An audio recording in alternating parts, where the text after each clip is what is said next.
Bonjour. Bonjour. Bonjour. Bonjour. Le français au Kenya. Le français au Kenya.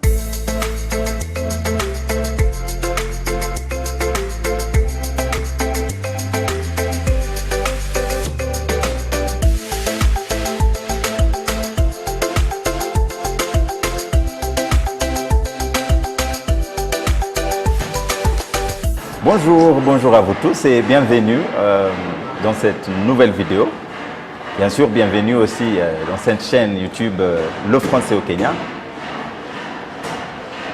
C'est un grand plaisir, c'est un grand honneur de vous partager cette vidéo parce que dans cette vidéo, bien sûr, nous allons partager l'expérience d'une personne très exceptionnelle, notre invitée qui s'appelle Julie.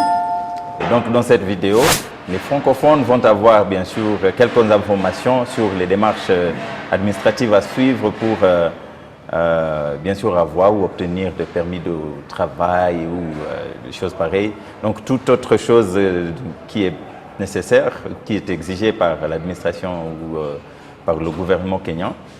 Donc je suis sûr que ça sera une vidéo très informative, non seulement pour les francophones, mais aussi pour les Kenyans qui habitent ici. Je vous assure, ça sera également une vidéo où nous allons nous éclater parce que je connais la personne que j'ai invitée ici. C'est une personne qui, moi-même je peux la décrire comme une personne qui aime voir un sourire sur le visage des gens. Donc il va toujours nous faire des remarques qui seront très formidables, je vous en assure. Donc là, Julie. Je viens de vous donner une présentation, je sais vous-même vous posez des questions. Oui. En effet. Donc je vais vous demander peut-être de regarder la vidéo, la caméra ici et de saluer nos téléspectateurs et de les souhaiter un mot de bienvenue.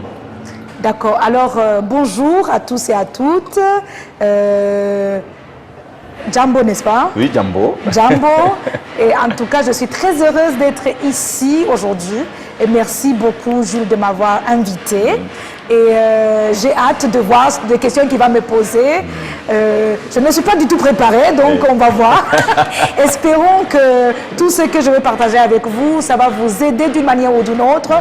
Mais sinon, ça sera juste une information en passant. Exactement. Donc, bienvenue et voilà. Merci. Merci beaucoup, Julie. Merci aussi pour avoir accepté d'être notre interviewée aujourd'hui. Parce que je sais que vous aviez d'autres choses à faire, je sais que vous avez des cours et peut-être là maintenant vous avez un cours qui continue, mais vous avez décidé de nous accorder quelques minutes pour cette interview. Pour commencer, Julie, est-ce que vous pouvez nous dire ou nous décrire ou nous faire savoir, nous voulons connaître c'est qui Julie? Où est-ce que vous avez grandi? D'accord. Ouais, voilà, donc... oui, on y va. Très difficile d'ailleurs. Oui. C'est très difficile. Cette question est très difficile. Ce n'est pas une question facile, je sais. Oui. D'où je viens, on dit dans ma langue maternelle, c'est-à-dire aucune personne ne peut se connaître, c'est d'autres personnes qui te connaissent mieux que toi. Okay. Mais si ce que je peux dire déjà, c'est que je suis... Bon, je m'appelle Julie, à Tuisenge comme... tu viens de le dire, tu avais déjà dit mon prénom. Et je suis rwandaise, résident au Kenya. Je suis au Kenya depuis 2011. 2011 ? Ça fait déjà 10 ans là, je vois. Plus de 10 ans. Plus de 10 ans, en fait. Cette année, en août, c'était ma 13e, hein, quand même. Ok. Donc,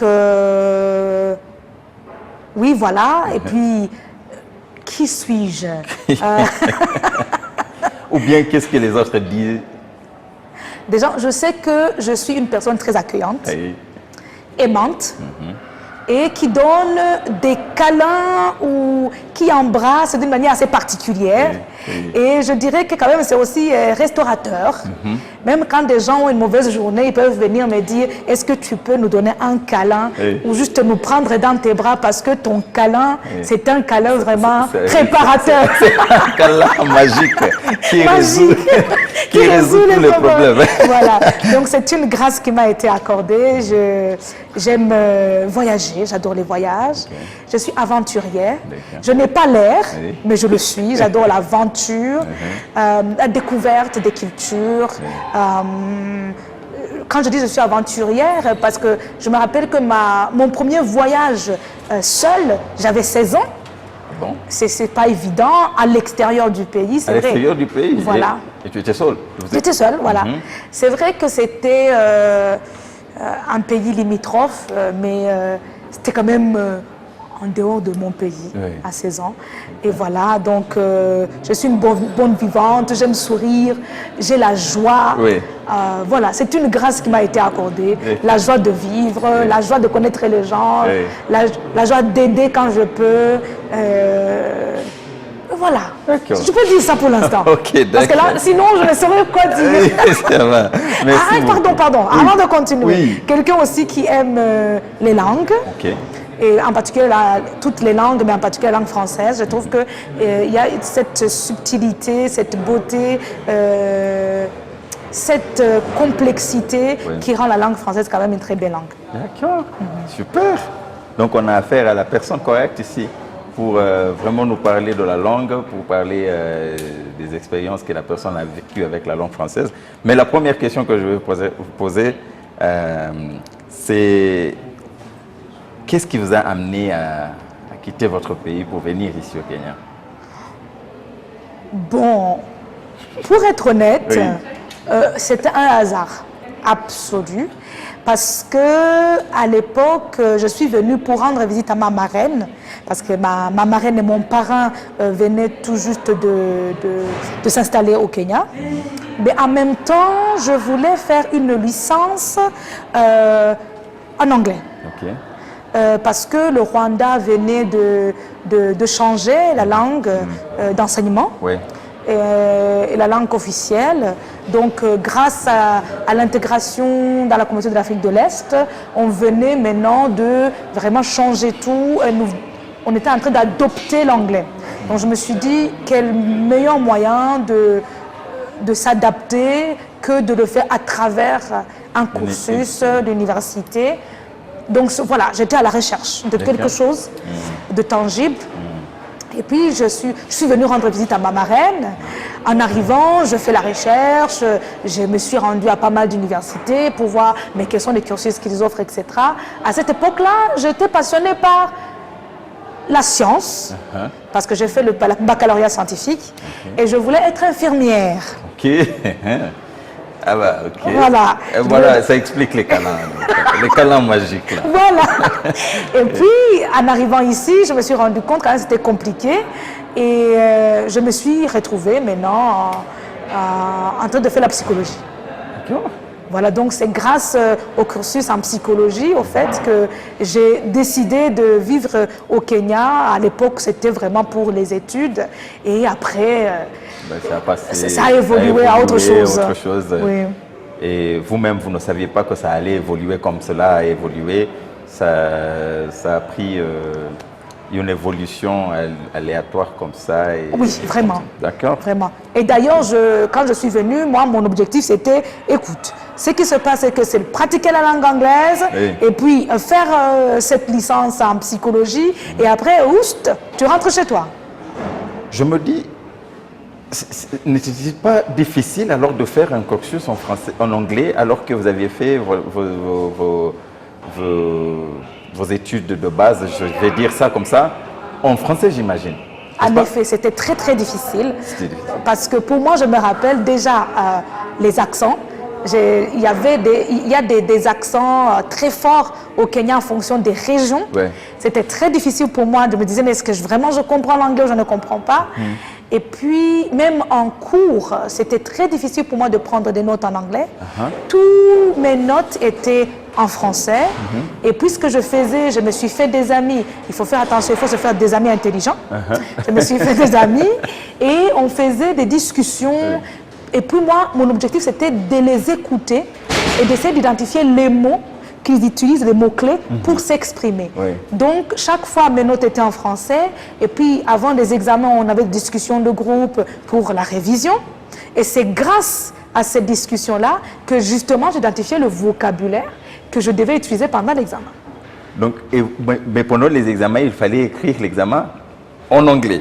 Je pouvais écrire l'anglais. Mais c'était pas difficile? Non. L'écriture, c'était pas difficile. Le problème, c'était okay. m'exprimer et la compréhension, parce qu'il y avait des accents qui ne m'étaient pas du tout familiers. Oui, surtout parce que la langue anglaise était une langue étrangère pour vous à l'époque. Oui. Ce n'est plus une langue étrangère pour vous, j'imagine. Ça l'est toujours. Ça l'est toujours.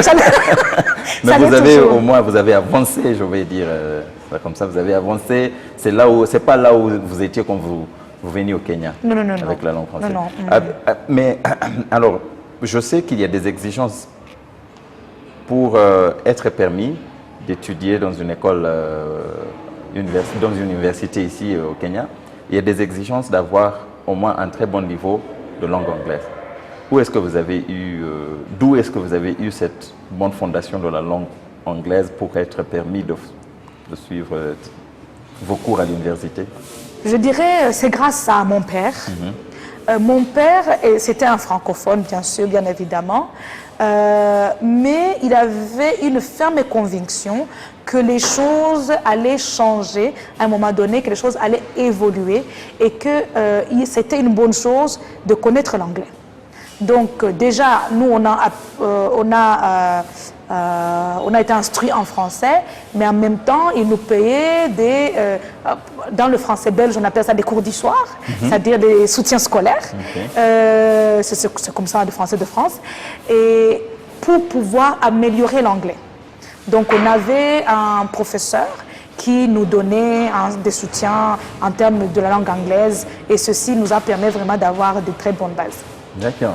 Et donc quand vous êtes ici, quand vous êtes arrivé ici au Kenya, est-ce qu'il y a eu une institution ici au Kenya pour valider vos compétences en langue, pour dire non, vous avez maintenant ce niveau, c'est le niveau requis pour rejoindre l'université, ou bien cela n'était pas exigé à l'université? À l'époque, ça n'était pas exigé. Okay. La seule université qui l'exigeait, c'était le USIU, l'Université des Américains, où il fallait faire l'examen de TOEFL. Et donc, mais ce n'était pas l'université que j'ai fréquentée. Mais les autres universités, ça n'était pas exigé. Ils vous faisaient une sorte d'évaluation à l'oral, vous posez quelques questions, pour vous engager, pour voir si vraiment vous pouvez communiquer, vous pouvez comprendre, pour maintenant vous donner une admission. Mais sinon, ce n'était pas obligatoire. Mais est-ce qu'il y a des écoles ici au Kenya où l'on peut apprendre l'anglais? Parce que nous, comme les Anglais, nous comme les anglophones plutôt, comme les Kenyans, cela ne nous intéresse pas vraiment de chercher des écoles où on peut apprendre l'anglais. Et donc, des fois, il y a des francophones qui me posent cette question: est-ce qu'il y a des écoles où on peut apprendre l'anglais? Je n'arrive pas à répondre à cette question parce que pour moi, ça ne me regarde pas. Pour être honnête, à l'époque, je n'avais aucune idée. Okay. Parce que moi, je n'ai pas fréquenté une école de langue, parce que je voyais que c'était une perte de temps. Je savais déjà que j'avais des bonnes bases. Ce qui me manquait, c'était la pratique. Donc moi, je me suis dit, je ne veux pas intégrer une école de langue, c'est une perte de temps, perte d'argent. Je vais à l'université directement. C'est à travers des interactions que je veux m'améliorer et avoir cette confiance pour pouvoir m'exprimer. Donc pour moi, c'était plutôt vraiment... c'est en immersion, quoi. En immersion totale. Mais au fil des années, grâce à mes filleuls, j'ai appris qu'il y a des langues, des centres de langue, des écoles de langue qui offrent justement la langue. Les cours de langue. D'anglais, quoi. D'anglais. Ah, ok, d'accord. D'accord. Quand vous êtes arrivé au Kenya, est-ce que vous avez eu des difficultés d'installation? Vous avez eu des difficultés peut-être à l'université? Vous ne nous avez pas bien sûr parlé des accents. Je suis sûr que c'est peut-être même vos professeurs à l'université qui vous dérangeaient avec les accents. C'est ça, en fait. Et quelles sont d'autres difficultés que vous avez rencontrées? Vous pouvez même nous redire ces difficultés pour nous expliquer un peu davantage les difficultés à l'université avec la langue, les difficultés avec l'installation ici, et toute autre difficulté que vous avez rencontrée en tant qu'étrangère. Là, c'est vraiment... vaste, quoi. Voilà, c'est vaste. Après 13 ans quand même, Oui. c'est très vaste. Alors, je dirais, la première difficulté pour moi, c'était la culture. C'était une culture assez différente. Je trouvais que Nairobi, parce qu'après, j'ai appris que ce n'était pas tout le Kenya, Nairobi était chaotique. Ok. Il n'y avait pas d'ordre, c'était pas propre. Et je ne me sentais pas en sécurité. Ok. Je viens d'un pays qui est assez organisé, propre, où il y a la sécurité, on peut se promener à n'importe quelle heure, que ce soit un homme, une femme, ça importe peu. Donc déjà, ça c'était le premier défi. Oui. Deuxième défi, les embouteillages. Je ne suis pas matinale et tous les Rwandais que je connais, Ne le sont pas. oui, que je connais, ce ne le sont pas. Et donc,